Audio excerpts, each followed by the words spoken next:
നിങ്ങൾ ഒരു സെക്കൻഡ് ഒന്ന് ആലോചിച്ച് നോക്ക്. നിങ്ങൾ ഒരു കമ്പനിയുടെ ഷെയർ ഓൺ ചെയ്യുന്നുണ്ട്. അപ്പോൾ ഒരു ദിവസം രാവിലെ ഒരു ന്യൂസ് വരുവാണ്, കമ്പനി ഇപ്പൊ 5 സെപ്പറേറ്റ് കമ്പനി ആയിട്ട് മാറിയെന്ന്. അപ്പൊ ഒരു ഷെയറിന് പകരം നിങ്ങൾക്ക് ഇപ്പൊ 5 ഷെയർസ് ഉണ്ട്. അപ്പം എന്തായിരിക്കും നിങ്ങളുടെ ആദ്യത്തെ റിയാക്ഷൻ? എന്റെ പൈസ സേഫ് അല്ലേ എന്നായിരിക്കും. അപ്പൊ ഈ അടുത്ത് വേദാന്തയുടെ ഷെയർ ഈ ഒരു എക്സാക്ട് എക്സ്പീരിയൻസിലൂടെ കടന്നു പോയതായിരുന്നു. ഒരു കമ്പനി 5 പാർട്ടായിട്ട് സ്പ്ലിറ്റ് ചെയ്തു. പക്ഷെ ഇവിടുത്തെ ഇൻട്രസ്റ്റിംഗ് ആയിട്ടുള്ള കാര്യം എന്താന്ന് വെച്ചാൽ ഇത് ആദ്യമായിട്ടല്ല സംഭവിക്കുന്നത്. സോ ഇന്നത്തെ നമ്മുടെ വീഡിയോയിൽ എക്സാക്ട്ലി ഇതാണ് നമ്മൾ ഡീകോഡ് ചെയ്യാൻ വേണ്ടി പോകുന്നത്. അതുപോലെ സ്പെഷ്യൽ സിറ്റുവേഷൻ ഇൻവെസ്റ്റിംഗ് നമ്മൾ ഇന്നത്തെ വീഡിയോയിൽ മനസ്സിലാക്കുന്നതായിരിക്കും. സ്പെസിഫിക്കലി ഡീമേർജേഴ്സ്. അപ്പൊ ഈ ഒരു സെയിം സ്ട്രാറ്റജി യൂസ് ചെയ്ത് ഒരു ഇൻവെസ്റ്റർ 10 വർഷം തുടർച്ചയായിട്ട് ഏകദേശം 50% ആനുവൽ റിട്ടേൺസ് നേടിയിട്ടുണ്ട്. അപ്പൊ നമ്മൾ സിമ്പിൾ ആയിട്ട് പറഞ്ഞാൽ ഫൊമോയിൽ വീഴാതെ ആരുടെ നെറേറ്റീവും ബ്ലൈൻഡ്ലി ഫോളോ ചെയ്ത് ഇവന്റ് സ്പെസിഫിക് സ്റ്റോക്സ് എങ്ങനെ അനലൈസ് ചെയ്യാന്നുള്ളത് ഇന്നത്തെ വീഡിയോയിൽ നമുക്ക് നോക്കാം. So let's begin today's video.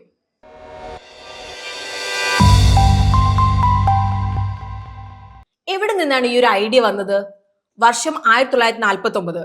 അപ്പൊ ഈ ഒരു വർഷം Benjamin Graham the intelligent investor എന്നൊരു ബുക്ക് എഴുതി. ഇപ്പൊ വാല്യൂ ഇൻവെസ്റ്റിംഗിൽ മുൻഗാമിയായിട്ടാണ് ഗ്രഹാമിനെ കണക്കാക്കുന്നത്.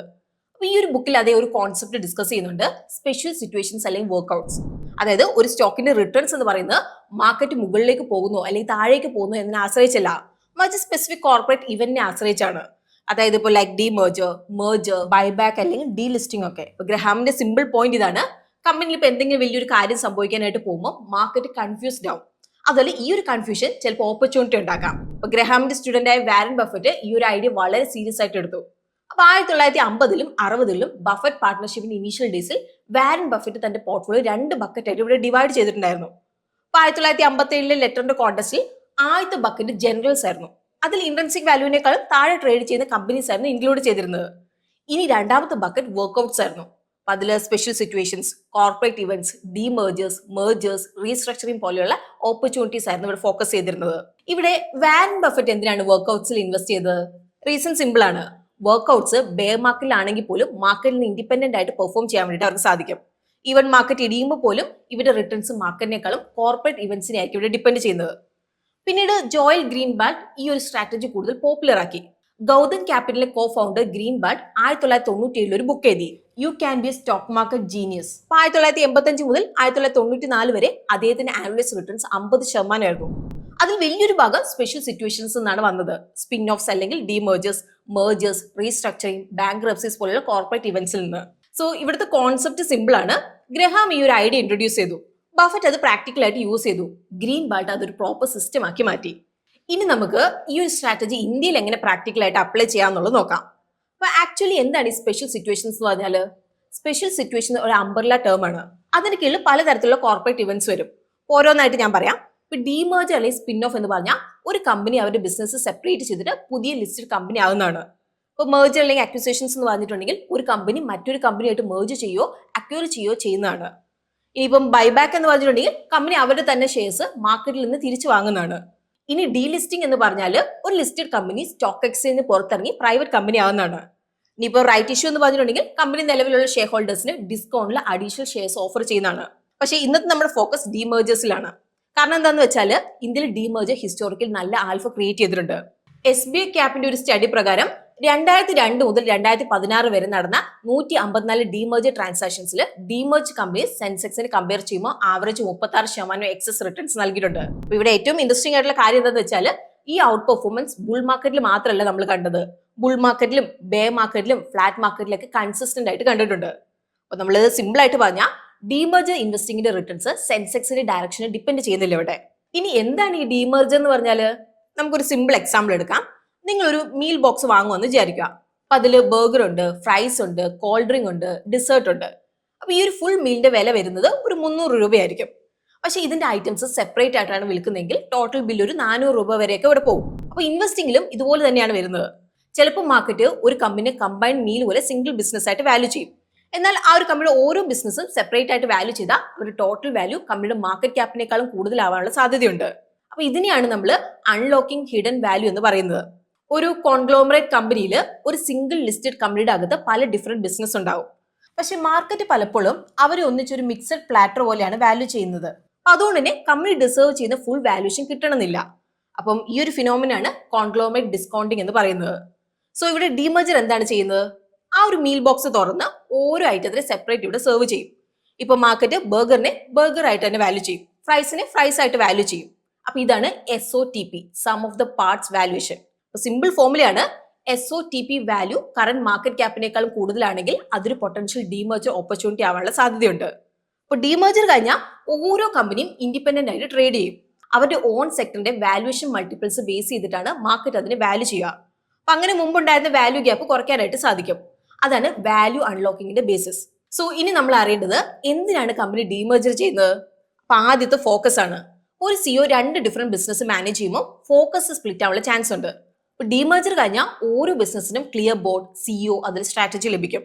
ഇനി രണ്ടാമത്തെ ക്യാപിറ്റൽ അലോക്കേഷൻ ആണ്. ഒരു കോൺഗ്ലോമറേറ്റ് നന്നായിട്ട് പെർഫോം ചെയ്യുന്ന ബിസിനസ് വീക്ക് ബിസിനസ്സിൽ സപ്പോർട്ട് ചെയ്യുന്ന സിറ്റുവേഷൻ ഇവിടെ ഉണ്ടാവാം. അപ്പൊ ഇവിടെ ഡീമേർജർ കഴിഞ്ഞാൽ ഓരോ കമ്പനിക്കും സ്വന്തം P&L, സ്വന്തം അക്കൗണ്ടബിലിറ്റി ഇവിടെ ഉണ്ടാവും. ഇനി മൂന്നാമത് ഡയറക്റ്റ് എക്സ്പോഷർ ആണ്. അപ്പൊ നമുക്ക് എക്സാമ്പിൾ ആയിട്ട് ITC എടുക്കാം. ഒരു ഇൻവെസ്റ്ററിന് ഹോട്ടൽ ബിസിനസ് മാത്രം മതിയായിരിക്കും. ഇപ്പൊ മുന്നേ സിഗരറ്റ്സ്, FMCG, അതിൽ പേപ്പർ ബോർഡ്സ് എല്ലാം ഒന്നിച്ചായിരുന്നു. ITC ഹോട്ടൽസ് സെപ്പറേറ്റ് ലിസ്റ്റ് ചെയ്തതിനു ശേഷം പ്യൂർ പ്ലേ ഹോട്ടൽ എക്സ്പോഷർ ഇവിടെ പോസിബിൾ ആയി. ഇനിയിപ്പോ നാലാമത് വാല്യൂ അൺലോക്ക് ആണ്. ഡീമേർജറിന് മുന്നേ മാർക്കറ്റ് കമ്പനിക്ക് ഒരു മിക്സഡ് വാല്യൂഷൻ ആണ് കൊടുക്കുന്നത്. എന്നാൽ ഡീമേർജറിന് ശേഷം ഓരോ ബിസിനസിനും ഇൻഡിപെൻഡന്റ്ലി അതിന്റെ സെക്ടറിന്റെ വാല്യൂഷൻ മൾട്ടിപ്പിൾസ് പ്രകാരം വാല്യൂ ചെയ്യപ്പെടും ഇവിടെ. അപ്പൊ നമുക്കിത് കേൾക്കുമ്പോൾ സിമ്പിൾ ആയിട്ട് തോന്നാം, എന്നാൽ എക്സിക്യൂഷൻ അത്ര ഈസി അല്ല. ഇനി നമുക്ക് ഡീമേർജർ ഇൻവെസ്റ്റിംഗിലെ റൂൾസ് നോക്കാം. അപ്പൊ ഏറ്റവും ആദ്യത്തെ റൂള്, അനൗൺസ്മെന്റ് വന്ന ദിവസം ഫൊമോയിൽ പെട്ട് സ്റ്റോക്ക് വാങ്ങരുത്. ഇപ്പൊ ന്യൂസ് വരുമ്പോൾ സ്റ്റോക്സ് ഒരു 10% കൂടാം. അപ്പൊ മാർക്കറ്റിൽ എക്സൈറ്റ്മെന്റ് ഉണ്ടാവും. എന്നാൽ ഡീമേർജർ ഇൻവെസ്റ്റിംഗിലെ ഏറ്റവും വലിയ റിസ്ക് ഫൊമോ തന്നെയാണ്. ഇപ്പോൾ ബോർഡ് അപ്രൂവൽ കഴിഞ്ഞ് മാർക്കറ്റ് ആ എക്സൈറ്റ്മെന്റ് ഓൾറെഡി പ്രൈസിൽ ഇൻക്ലൂഡ് ചെയ്യും. അപ്പൊ അതിനുശേഷമാണ് ആക്ച്വൽ പ്രോസസ് ഇവിടെ തുടങ്ങുന്നത്. NCLT approval, credit approval, share holder voting, regulatory approvals എല്ലാം. പൊതുവെ ഒരു ഡീമേർജർ കംപ്ലീറ്റ് ആവാൻ വേണ്ടിയിട്ട് 10 മുതൽ 14 മാസം വരെ എടുക്കും. അപ്പൊ ഈ ഒരു പീരീഡിൽ സ്റ്റോക്ക് പലപ്പോഴും കൺസോൾഡേറ്റ് ചെയ്യും. അപ്പൊ തുടക്കത്തിലെ ആ ഒരു എക്സൈറ്റ്മെന്റ് കുറയും, പുതിയ ട്രിഗേഴ്സ് ഇവിടെ കുറവായിരിക്കും. അപ്പൊ അതുകൊണ്ട് പ്രൈസ് സൈഡ് വേസ് മൂവ് ചെയ്യുകയോ അല്ലെങ്കിൽ കുറച്ചൊന്ന് കറക്റ്റ് ചെയ്യുകയോ ഇവിടെ ചെയ്യാം. ആക്ച്വലി സീരിയസ് ഇൻവെസ്റ്റേഴ്സിന് ഈ ഒരു ഫേസ് നല്ലപോലെ ഇവാലുവേറ്റ് ചെയ്ത് എൻട്രി എടുക്കാനുള്ള ബെറ്റർ വിൻഡോ ആണ്.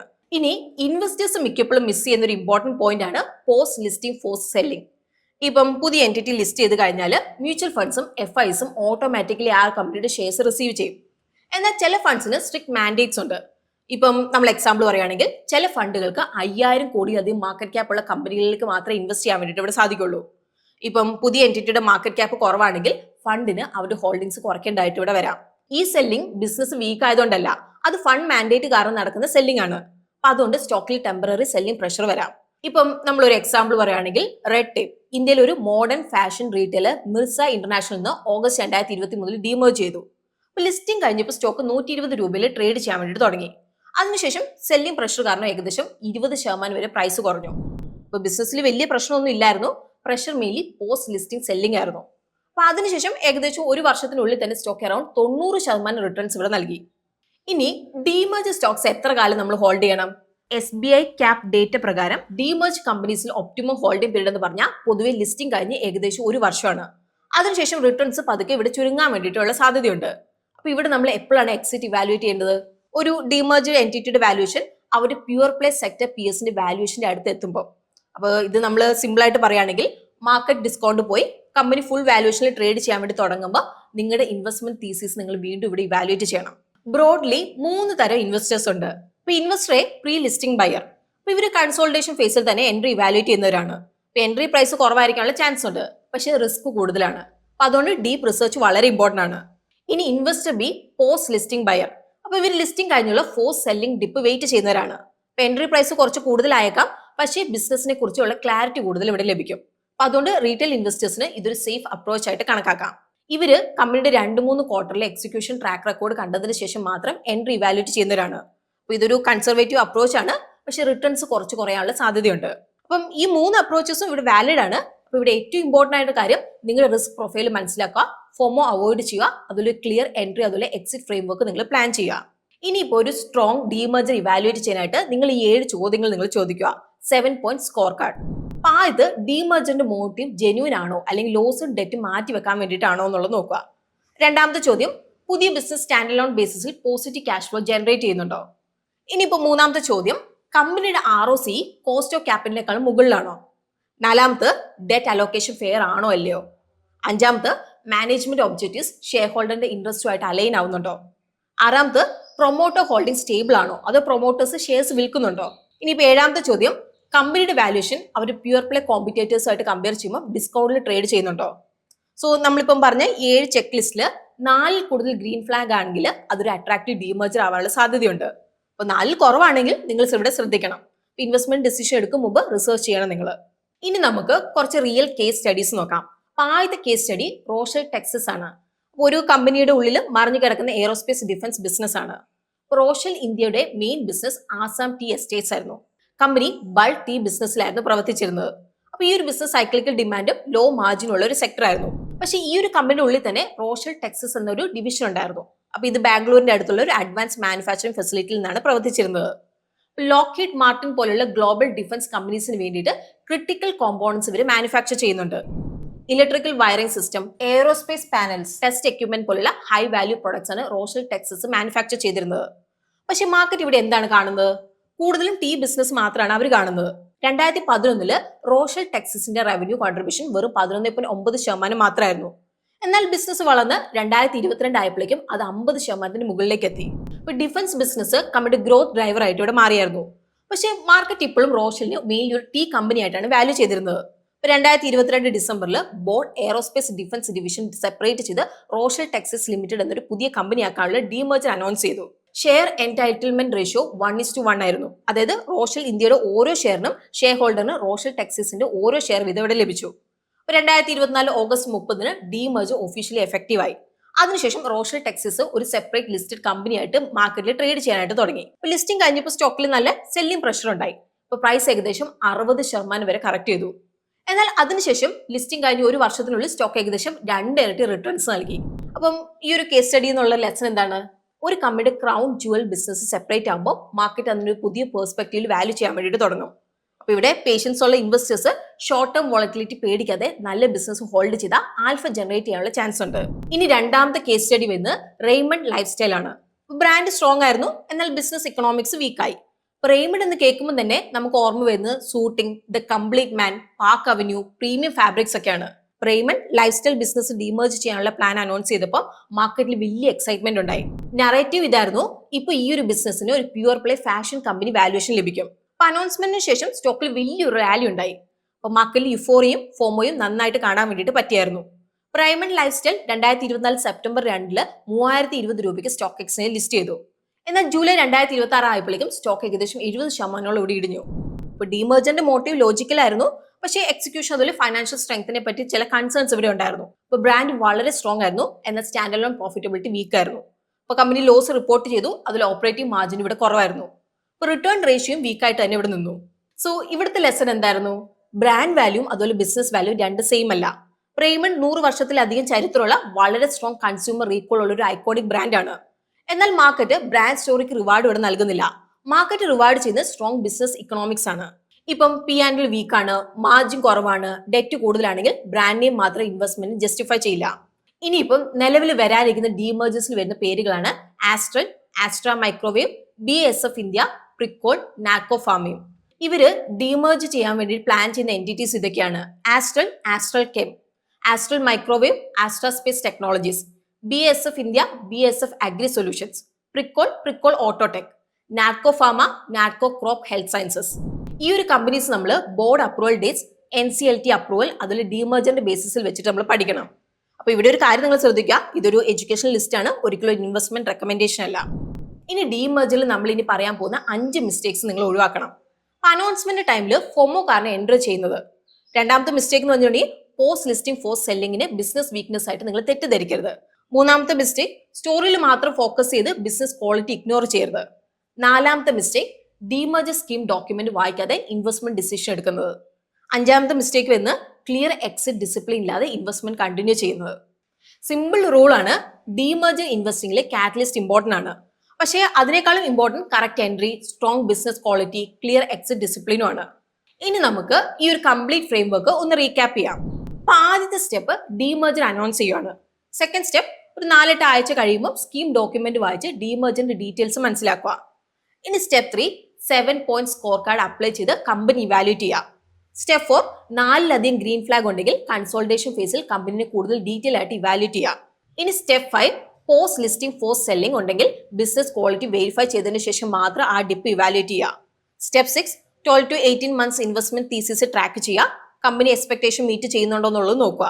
ഇനി step 7 valuation. Pure play പിയേഴ്സിന്റെ വാല്യുവേഷനോട് അടുത്തെത്തുമ്പോൾ exit framework evaluate ചെയ്യുക. അപ്പൊ അത്രേ ഉള്ളൂ. റോക്കറ്റ് സയൻസ് ഒന്നുമില്ല, ഇൻസൈഡ് ഇൻഫോർമേഷൻ വേണ്ട.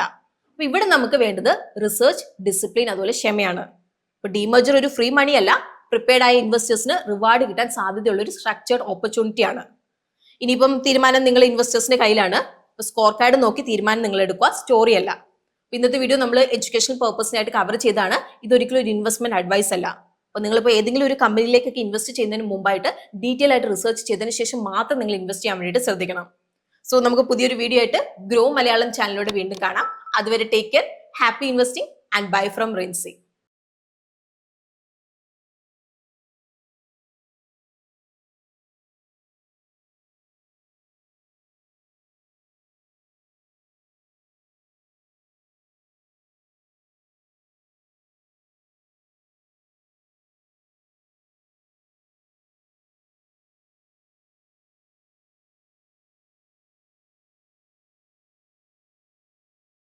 Investment in securities market are subject to market risks. Read all the related documents carefully before investing. Please read the risk disclosure documents carefully before investing in equity shares, derivatives, mutual fund, and or other instruments traded on the stock exchanges.